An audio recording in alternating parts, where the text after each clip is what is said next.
Hi ಎಲ್ರಿಗೂ ನಮಸ್ಕಾರ. ರಾಶಿರಂಗಕ್ಕೆ ಎಲ್ರಿಗೂ ಸ್ವಾಗತ. ಕರ್ನಾಟಕದಲ್ಲಿ ಅಣ್ಣಾಮಲೈಯವರು ಸಿಂಗಮ್ ಅಂತಲೇ ಫೇಮಸ್ ಆಗಿದ್ದವರು. ಅವರ IPS ಹುದ್ದೆಯನ್ನು ತೊರೆದು BJP ಪಕ್ಷವನ್ನು ಸೇರಿ ತಮಿಳುನಾಡಿನ ರಾಜಕೀಯದಲ್ಲಿ ಒಂದು ದೊಡ್ಡ ಸಂಚಲನವನ್ನೇ ಸೃಷ್ಟಿ ಮಾಡಿದರು. ಆದರೆ ಈಗ ಬದಲಾದ ಸಂದರ್ಭದಲ್ಲಿ ಅಣ್ಣಾಮಲೈಯವರು BJP ಪಕ್ಷವನ್ನು ತೊರೆಯುವಂಥ ಸಂದರ್ಭ ಸೃಷ್ಟಿಯಾಗೈತೆ. ಅಣ್ಣಾಮಲೈಯವರ ರಾಜಕೀಯ ಜೀವನದಲ್ಲಿ ಏನೇನೆಲ್ಲ ನಡೀತು, ಹಾಗೆ ಇವಾಗ ಏನೇನು ನಡೀತಿದೆ ಅನ್ನೋದನ್ನ ನೋಡ್ಕೊಂಡು ಬರೋಣ ಬನ್ನಿ. ದಕ್ಷಿಣ ಭಾರತದಲ್ಲಿ ಪ್ರಾದೇಶಿಕ ಪಕ್ಷಗಳ ಜಿದ್ದಾಜಿದ್ದಿನ ರಾಜಕಾರಣದಲ್ಲಿ ರಾಷ್ಟ್ರೀಯ ಪಕ್ಷಗಳು ನೆಲೆ ಕಂಡುಕೊಳ್ಳೋದಕ್ಕೆ ಇನ್ನೂ ಕೂಡ ಸಾಧ್ಯ ಆಗಿಲ್ಲ. ಅದು ಕರ್ನಾಟಕ ಒಂದನ್ನು ಬಿಟ್ಟು. ಕರ್ನಾಟಕದಲ್ಲಿ ಪ್ರಾದೇಶಿಕ ಪಕ್ಷ ಅನ್ನೋದು ಇವಾಗ ನೆಲ ಕಚ್ಚಿ ಹೋಗಿದೆ ಅಂತಲೇ ಹೇಳ್ಬೋದು. ದಕ್ಷಿಣ ಭಾರತದಲ್ಲಿ ನ್ಯಾಷನಲ್ ಪಾರ್ಟಿಗಳು ಅಲ್ಲಿ ಸೀಟ್ನ ಗೆಲ್ಲಬೇಕು ಅಂತಂದರೆ ಪ್ರಾದೇಶಿಕ ಪಕ್ಷಗಳ ಬೆಂಬಲ ಬೇಕೇ ಬೇಕು. ಅದು ಕಾಂಗ್ರೆಸ್ಸಾರು ಆಗಿರಲಿ ಅಥವಾ BJPನಾರು ಆಗಿರಲಿ. ಪ್ರಾದೇಶಿಕ ಪಾರ್ಟಿಗಳ ಹಿಡಿತದಲ್ಲಿರುವ ಭಾರತದ ಕೆಲವು ರಾಜ್ಯಗಳಲ್ಲಿ ತಮಿಳುನಾಡು ಕೂಡ ಒಂದು. DMK ಒಕ್ಕೂಟದ ನೇತೃತ್ವವನ್ನು ಕರುಣಾನಿಧಿ ವಹಿಸಿಕೊಂಡಿದ್ದ ಸಮಯದಿಂದ ಇದುವರೆಗೂ UPA ಮೈತ್ರಿಕೂಟ ಜೊತೆಗೆ ಗುರುತಿಸ್ಕೊಂಡು ಬಂದಿದ್ದಾರೆ. ಇನ್ನು ಜಯಲಲಿತಾ ಅವರ ಹಿಡಿತದಲ್ಲಿದ್ದ AADMK ಪಾರ್ಟಿ, ಅವ್ರ ನಿಯತ್ ಮಾತ್ರ ಒಂದು ಪಾರ್ಟಿ ಕಡೆ ಎಕ್ಸಾಕ್ಟ್ ಆಗಂತೂ ಇಲ್ಲ. 6 ಕೊಟ್ಟರೆ ಅತ್ತೆ ಕಡೆ, 3 ಕೊಟ್ಟರೆ ಸೊಸೆ ಕಡೆ. ಅವತ್ತು ಹಾಗೆ ಇತ್ತು, ಇವತ್ತು ಕೂಡ ಹಾಗೆ ಇದೆ. ಅಟಲ್ ಬಿಹಾರಿ ವಾಜಪೇಯಿ ಅವರ ಸರ್ಕಾರಕ್ಕೆ ಬೆಂಬಲ ಕೊಟ್ಟು ಕೊನೆಗೆ ಇವರೇನೆ ಸರ್ಕಾರವನ್ನು ಬೀಳಿಸಿದ್ರು. ಸರ್ಕಾರವನ್ನು ಬೀಳಿಸಿ ಅದಾದಮೇಲೆ ಪಶ್ಚಾತ್ತಾಪದ ಮಾತುಗಳನ್ನ ಆಡ್ತಿದ್ರಂತೆ ಜಯಲಲಿತಾ ಅವರು. ಬದಲಾದ ರಾಜಕೀಯದಲ್ಲಿ ಮತ್ತು ಇವಾಗ ಜಯಲಲಿತಾ ಅವರು ತೀರ್ಕೊಂಡ ನಂತರ AADMK ಪಾರ್ಟಿಯನ್ನು ತನ್ನ ಸುಪರ್ದಿಗೆ ತಗೊಳ್ಳೋದ್ರಲ್ಲಿ BJP ಬಹುತೇಕ ಯಶಸ್ವಿಯಾಗ್ತಾ ಬರ್ತಾ ಇದೆ. ಇಂತಹ ಟೈಮ್ನಲ್ಲಿ ತಮಿಳುನಾಡಿನಲ್ಲಿ BJPಯ ನೆಲೆಯನ್ನು ಭದ್ರಗೊಳಿಸುವ ಜವಾಬ್ದಾರಿ ಜನಪ್ರಿಯ ಯುವ ನಾಯಕ K. ಅಣ್ಣಾಮಲೈ ಅವರ ಹೆಗಲ ಮೇಲೆ ಬಿತ್ತು. 2011ರ ಬ್ಯಾಚಿನ IPS ಅಧಿಕಾರಿ K. ಅಣ್ಣಾಮಲೈ ಅವರು ತಮ್ಮ ಪೊಲೀಸ್ ವೃತ್ತಿ ಜೀವನವನ್ನು ಕಳೆದದ್ದು ಕರ್ನಾಟಕದಲ್ಲೇ. ಉಡುಪಿ, ಚಿಕ್ಕಮಗಳೂರು, ದಕ್ಷಿಣ ಕನ್ನಡದ SP, DCP ಆಗಿ ಕಾರ್ಯವನ್ನು ನಿರ್ವಹಿಸಿದರು. ಬರೀ ಕೆಲವು ಜಿಲ್ಲೆಗಳಷ್ಟೇ ಅಲ್ಲದೆ ಅಣ್ಣಾಮಲೈ ಅವರು ಕರ್ನಾಟಕದಾದ್ಯಂತ ಸಿಂಗಮ್ ಅಂತಲೇ ಫೇಮಸ್ ಆದವರು. ಪೊಲೀಸ್ ವೃತ್ತಿ ಜೀವನದ ಉನ್ನತ ಸ್ಥಾನಮಾನದಲ್ಲಿದ್ದ ಅಣ್ಣಾಮಲೈ IPS ಹುದ್ದೆಗೆ ರಾಜೀನಾಮೆ ನೀಡಬೇಕೆನ್ನುವ ನಿರ್ಧಾರಕ್ಕೆ ಬರ್ತಾರೆ. ಅವರ ಮುಂದಿನ ರಾಜಕೀಯ ಜೀವನ ತುಂಬಾ ಕ್ಲಿಯರ್ ಆಗಿತ್ತು.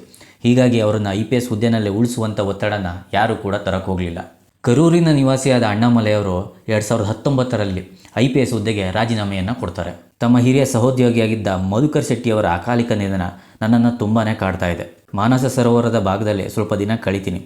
ಆನಂತರ ನನ್ನ ಮುಂದಿನ ಜೀವನದ ಆದ್ಯತೆ ಏನು ಅನ್ನೋದನ್ನ ನಿರ್ಧಾರ ಮಾಡ್ತೀನಿ ಅಂತ ಅಣ್ಣಾಮಲೈ ಅವರು ಕಾರಣ ನೀಡಿದರು. ಅಷ್ಟೊತ್ತಿಗೆ ಅವರು BJPಯನ್ನು ಸೇರೋದು 100% ಖಚಿತ ಆಗಿತ್ತು. ತಮಿಳುನಾಡಿನಲ್ಲಿ ಏನಂದ್ರೇನೂ ನೆಲೆನೇ ಇಲ್ಲದ BJP ಜವಾಬ್ದಾರಿಯನ್ನು ಅಣ್ಣಾಮಲೈಗೆ ಕೇಂದ್ರ ಗೃಹ ಸಚಿವ ಅಮಿತ್ ಶಾ ಅವರು ಕೊಡ್ತಾರೆ. BJPಯ ವೋಟ್ ಬ್ಯಾಂಕನ್ನು ದ್ರಾವಿಡ ನೆಲದಲ್ಲಿ ಹೆಚ್ಚಿಸೋದು ತುಂಬಾ ದೊಡ್ಡ ಟಾಸ್ಕ್ ಅಂತ ಗೊತ್ತಿದ್ರೂ ಕೂಡ ಅಣ್ಣಾಮಲೈ ಅವರು ರಾಜ್ಯಾಧ್ಯಕ್ಷರಾಗಿ ಅಧಿಕಾರವನ್ನು ಸ್ವೀಕಾರ ಮಾಡ್ತಾರೆ. ಅಲ್ಲಿಂದ ಅವರು ಪಕ್ಷಕ್ಕೋಸ್ಕರ ಸುರಿಸಿದಂಥ ಬೆವರು ಅಷ್ಟಿಷ್ಟಲ್ಲ ಅನ್ನೋದು ಪ್ರತಿಯೊಬ್ಬರಿಗೂ ಕೂಡ ಗೊತ್ತು. ಅಣ್ಣಾಮಲೈ ಅವರ ಕಾರ್ಯವೈಖರಿಯನ್ನು ನೋಡಿ DMK ಪಕ್ಷದ ನಾಯಕರು ಕೂಡ ಆಫ್ ದ ರೆಕಾರ್ಡ್ ಅವ್ರನ್ನ ತುಂಬಾ ಹೊಗಳಿದ್ದು ಕೂಡ ಉಂಟು. ಆದರೆ ಎಲ್ಲೋ ಇತ್ತೀಚಿನ ದಿನಗಳಲ್ಲಿ ಅವರ ಹುಮ್ಮಸ್ಸಿಗೆ ತಣ್ಣೀರು ಎರಚುವ ಕೆಲಸ ವ್ಯವಸ್ಥಿತವಾಗಿ ನಡೀತಿದೆ ಅನ್ನೋದು ಅಷ್ಟೇ ಕೂಡ ಸತ್ಯ.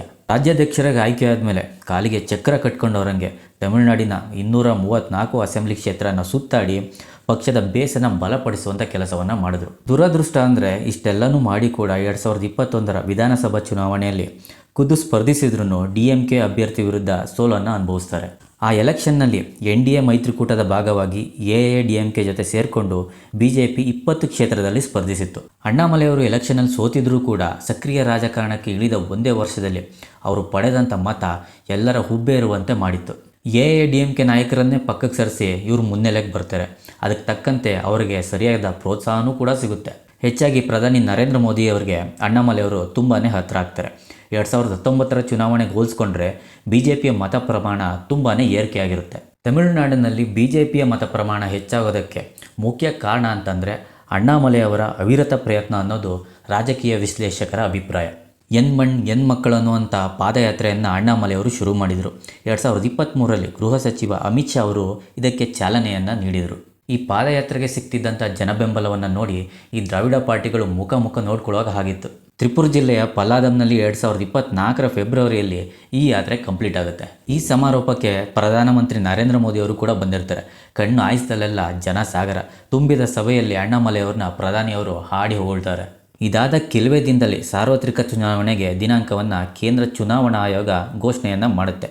BJP ಜೊತೆ ಹೊಂದಾಣಿಕೆ ಮಾಡಿಕೊಳ್ಳೋದಕ್ಕೆ ಎಡಪ್ಪಾಡಿ ಪಳನಿಸ್ವಾಮಿ ಒಪ್ಪದೆ ಪ್ರತ್ಯೇಕವಾಗಿ ಸ್ಪರ್ಧಿಸೋದಕ್ಕೆ ನಿರ್ಧಾರವನ್ನು ಮಾಡ್ತಾರೆ.